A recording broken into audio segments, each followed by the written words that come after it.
Hi, I'm Nick. And I'm Christina. And welcome to the Elements of Poetry.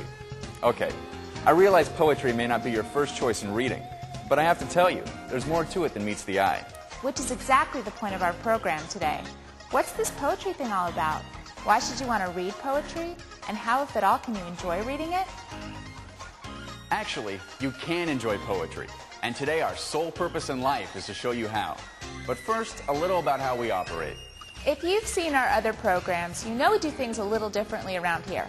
Rather than give you lots of information and then ask you questions, we give you the chance to show your stuff up front. How? By showing you a quiz question before we cover each major topic. You pick your answer, then we'll talk to the experts who help us decide on the correct answer.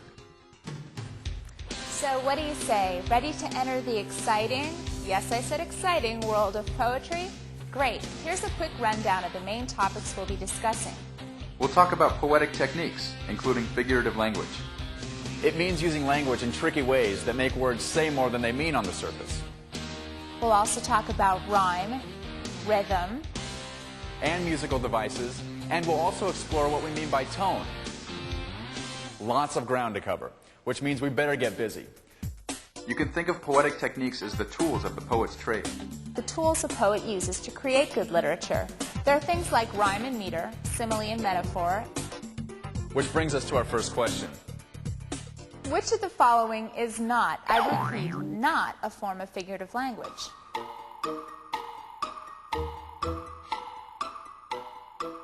A. Simile, B. Imagery, C. Glossaries, or D. Metaphor.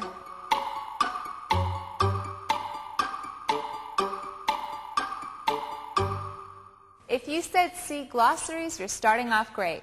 That word is not a form of figurative language. And to get examples of the others, we'll go to our experts and poets in just a minute. But before we do, we'd like you to think about one other word for just a second. Overlapping. Any idea what that means? In poetry, when we talk about overlapping definitions, we mean that one definition can be very much like another one, or partly like it. And they can be so similar, in some cases, it's hard to tell them apart. And why do we tell you this? Because many of the figurative language definitions we're about to explore are very similar to each other. For that reason, we're going to keep it as simple as possible. For instance, denotation is the dictionary meaning of a word, and connotation is a second meaning. Take the word home, for example. By denotation, it simply means a place where you live. The connotative meaning, however, is all the things the word home suggests beyond its dictionary meaning. Things like security, love, comfort, and family. Now let's examine imagery. Imagery is when you use words to make reference to a visual image or a sensory image, so that the words would evoke a response in which the reader would form a picture in his or her mind or experience a sensation, a feeling that the words trigger for them. The gray sea and the long black land, and the yellow half-moon large and low, and the startled little waves that leap in fiery ringlets from their sleep. In this poem, the poet carefully chose words that would trigger visual and sensory images. Now let's look at alliteration.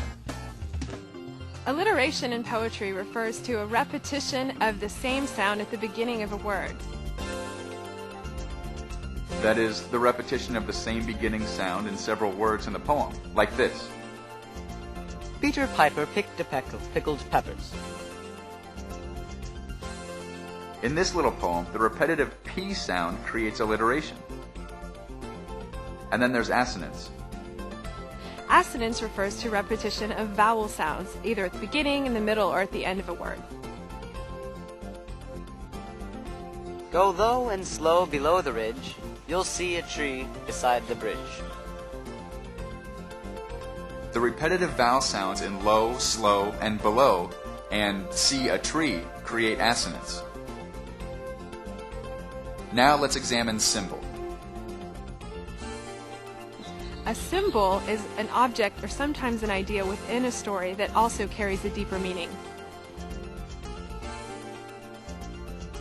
Symbol can be roughly defined as something that means more than what it is. Here's an example. 'tis but a ring, a band of gold, that binds young lovers till they're old. Its brilliant metal, gleaming bright, lights the way across the night. This poem suggests that a ring is a band of gold, but also a symbol of love. Next, we have allusion. An allusion is when a poet makes a reference to another literary text, a poem, a mythological story, or something else that brings the meanings associated with that other thing into his or her poem. For example, in E.E. Cummings' poem, In Just, he refers to the balloon man as being goat-footed, and this is a reference to the mythological character from Greek mythology, Pan, who's half man and half goat, or the figure of the satyr, which is half man and half goat in Greek mythology. Here's a passage from the E.E. Cummings poem, In Just, that uses allusion. The goat-footed balloon man whistles far and wee. This poem suggests or alludes that the balloon man is like the mythological Pan or satyr, which are associated with the season spring. Now you're probably beginning to see what we meant by overlapping definitions, but we hope you're also thinking about how colorful and beautiful the poetic language is. If you stop and think about it, it gives us new and different ways to think about the world around us. And that's really what all good literature is about. We read it and we get a fresh and new perspective on some aspect of life. Poetry is a way of trying to understand the world and trying to understand what it means to be a human being in the world among other human beings within our particular cultures. By writing poetry, poets are processing their experiences and their observations of the world and trying to distill them down into a very precise kind of language which will convey their perceptions to other people. In reading poetry, you're really exploring other people's philosophical musings on what it means to be a human being, what it means to live in this world. And poetry, therefore, can teach you a great deal about other people and about yourself. And speaking of new perspectives, let's tackle a few more of those overlapping definitions. True or false? Hyperbole, metaphor, simile are all forms of figurative language.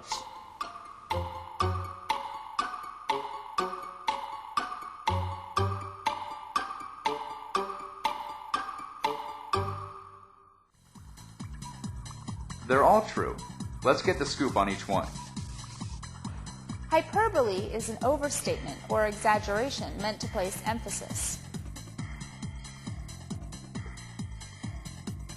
She said, if I don't give this kiss, I'll die. And I said, if you kiss me, I can fly. Using hyperbole, this poem overstates the power of a kiss. It may be fun, but it's not worth dying for, and it can't make you fly. Now about metaphor and simile. Metaphor and simile are very similar. Simile is a comparison between two things using the words like or as. Here's an example. Your eyes are like the brightest stars. Your cheeks are aglow like the face of Mars. Using the word like, the poem states that a person's eyes and cheeks are like the stars and the face of Mars. Metaphor is a comparison between two things without using the words like or as. In Romeo and Juliet, Shakespeare uses metaphor when Romeo, seeing a light coming from Juliet's room, says, "But soft, what light through yonder window breaks? It is the east, and Juliet is the sun." He compares Juliet's window to the east, where the sun rises, and Juliet herself to the sun. Now let's check out another poetic technique, onomatopoeia.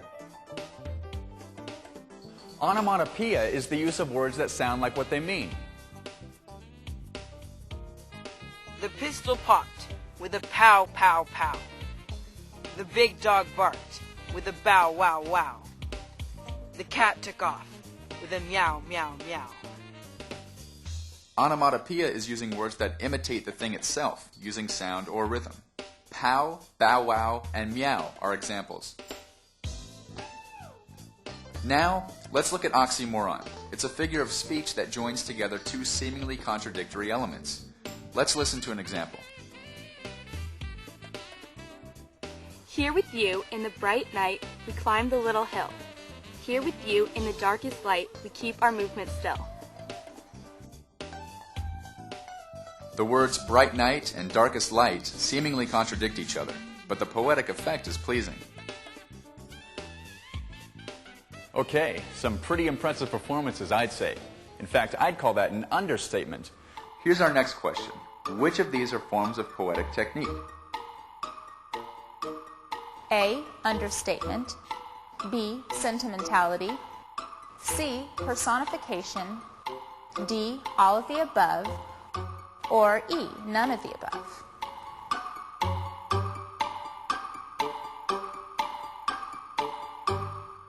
Sounds like D to me. All of the above. Understatement is the opposite of hyperbole. In other words, understatement minimizes what we know to be true. Sitting down to a large meal, you might say, "Now this is a tasty little morsel." That would be understatement. Sentimentality means overly emotional ideas. Or indulging in emotion for its own sake.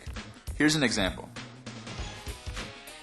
The glittering starlight, twinkling tenderly in your delicate, lovely lilac hair, will light the painful path my heart must wander in despair. Often, the overly sentimental poem will use cliches and pathos to evoke emotion. Now, how about personification? That's giving a human characteristic to an animal, object, or idea. Here's an example. The wind among the leaves becomes his voice, whispering that I shall be his choice. This poem suggests that the wind takes on a human characteristic, the voice of a loved one. Are these some creative geniuses or what? Who said poetry had to be boring? Poetry is never boring, even when the subject is more serious. Now, you may have heard something in these poems that we haven't talked about yet. Let me guess, rhyme and rhythm. How'd you guess that? I know, you've been listening to it all along. So what exactly is it? Rhyme is a no-brainer, right? For instance, the minute you step through the door, you'll walk a block to the grocery store. But walking can be quite a chore if you don't first get off the floor. Not bad. So the rhyme is the repeated OR sound at the end of each phrase or sentence. Door, store, and so on. And rhythm means a wave-like repetition of sounds. Rhythm is the cadence, pace, and ongoing momentum of the poem. It can echo the rhythms of the universe, breathing, a heartbeat, the seasons, ocean waves, and so forth. Rhyme and rhythm both take place within stanzas. So what are they? A stanza in a poem is the same idea as a paragraph in a piece of prose. It's a collection of lines. Free verse can have stanzas, or it can appear in one single stanza. Sonnets are often written as a single stanza, or sometimes they are broken up into separate stanzas, but there are very definite rules for how the lines are arranged within that form. A good example of a formal stanza arrangement is in Act 4, Scene 1 of Shakespeare's Macbeth, in which the witches chant a spell. Double, double, toil and trouble, fire burn and cauldron bubble. That's the most famous part of the witches' chant, and it's a formal stanza arrangement. A different type of arrangement can be found in the limerick. A fixed stanza has a specific number of lines. For instance, in a limerick, a humorous poem always has 5 lines. There once were 2 cats of Kilkenny. Each thought there was 1 cat too many. So they scratched and they bit in a quarrelsome fit, till instead of 2 cats, there weren't any. Like all limericks, this one has 5 lines, arranged in a specific rhyme and meter pattern. Now these forms of rhythms we've been talking about all have something in common. It's called meter. Any idea what that word means when we're talking about poetry? Let's find out. In poetry, meter is defined as A, a measurement on the British yardstick. B, a form of rhyming couplets. C, a way of placing emphasis on words and syllables that create a repetitive rhythm. Or D, the distance a poet can travel on foot in 1 hour.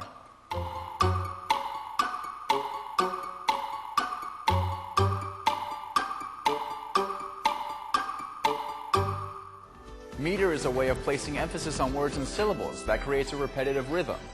Different types of meters have various names, such as iamb, trochee, anapest, and others. Meter describes the rhythmic form of the language used in a poem. It's a combination of stressed and unstressed syllables. For example, in the word unstressed, un is stressed, and the rest of the word is not stressed. A common example of the iambic unit is one unstressed and one stressed syllable. Each unit is called a foot. In iambic pentameter, there are 5 of these feet per line. The way we say a poem is like this. The way we mark the words can give us fits. Now, when you stop to think about it, meter, rhythm, and rhyme are all elements of language that give poetry a kind of musical quality, right? For instance, listen to some of the following lines by Shakespeare. Granted, they may be a little hard to understand because of the language differences between then and now, but just listen to the way they flow. If I profane with my unworthiest hand this holy shrine, the gentle find is this, my lips, 2 blushing pilgrims, ready stand that smooth that rough touch with a tender kiss. Good pilgrim, you do wrong your hand too much, which manly devotion shows in this. For saints have hands that pilgrims' hands do touch, and palm to palm is holy palmer's kiss. When you listen to song lyrics, remember that they are poems. And when you read poems, remember that they have music to them as well. Also, one of the best ways to learn to appreciate reading poetry is to try writing your own poetry. You don't ever have to show it to anyone else if you don't want to, but just trying to put those words together for yourself can show you the ways that poets work and give you a greater appreciation for the reading of poetry as well. Now, sometimes when we read poetry, we get general feelings about them. They may seem uplifting or humorous, or maybe sad or ominous. And there's another word for that idea, tone. To get more specific, let's see if you can define it. In poetry, we define tone as A, the pitch of the poet's voice. B, the highest parts of the stressed syllables.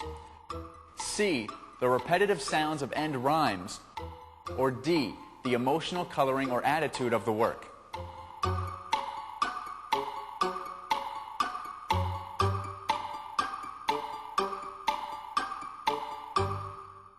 Tone is the emotional coloring of a poem. So you could have a happy poem or a sad poem. You could have an angry poem. For example, Edgar Allan Poe's work is very dark and brooding. Once upon a midnight dreary, while I pondered weak and weary over many a quaint and curious volume of forgotten lore, while I nodded, nearly napping, suddenly there came a tapping, as of someone gently rapping at my chamber door. Okay, we've covered a whole lot of poetic ground today, right? So before we leave you, I have an excellent idea. Let's go back for a quick review. First, we talked about poetic techniques, and we decided that one of the key devices was figurative language, a use of words that gives them more meaning and depth. Then we went on to explore quite a few examples of figurative language, and we mentioned the idea that their definitions can sometimes overlap. Some examples we discussed were denotation and connotation, which we said means specific meanings and implications we get from words. Denotation is the dictionary meaning of a word, and connotation is a second meaning. Imagery was next, what we call the sensory qualities we experience from well-chosen words and phrases. Imagery means representations of sensory experiences through language, like words that create mental images in the mind of the reader. Then we discussed alliteration and assonance, two forms of the repetitive use of sounds in poetry.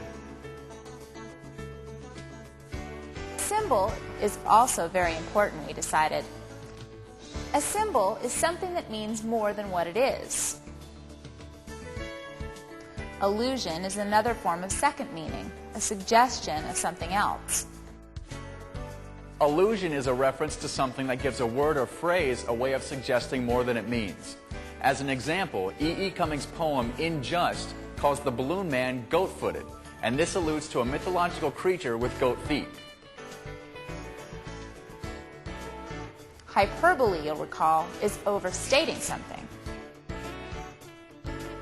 And metaphor and simile are references to symbolic meanings. Simile is a comparison between two things using like or as. Metaphor is a comparison between two things without using like or as. And I'm sure you'll recall that tongue twister called onomatopoeia, which means words that sound like what they mean. And how about oxymoron? Remember that one? Words that seemingly contradict each other. We then went on to discuss personification, a poetic way to give a human personality to something, well, non-human. Then there was sentimentality, which is too much emotional content. Sentimentality means overly emotional ideas. And understatement, which is the opposite of hyperbole or overstatement. In other words, understatement minimizes what we know to be true. And that led us to a discussion of three key poetic elements: rhyme, rhythm, and musical devices, which are variations of emphasis and sound qualities used to give a kind of musical flow to words. That brought up a discussion about meter, a form of rhythm. Meter is a way of placing emphasis on words and syllables that creates a repetitive rhythm. Different types of meters have various names, such as iamb, trochee, anapest, and others. A common example of the iambic unit is one unstressed and one stressed syllable. Each unit is called a foot. In iambic pentameter, there are 5 of these feet per line. And finally, we went on to discuss tone, the emotional coloring of the work. It might be angry, sad, joyous, or ominous. Edgar Allan Poe's work is sinister and foreboding. And that's just about it. Did you enjoy our tour through the elements of poetry? We hope so. And we hope you realize that good poetry really can provide a rewarding reading experience. And it can give us fresh new perspectives on the world and the people around us. We'd like to thank our very knowledgeable experts and also our talented performers. And we'd also like to thank you for spending some time with us. I'm Nick. And I'm Christina. See you soon.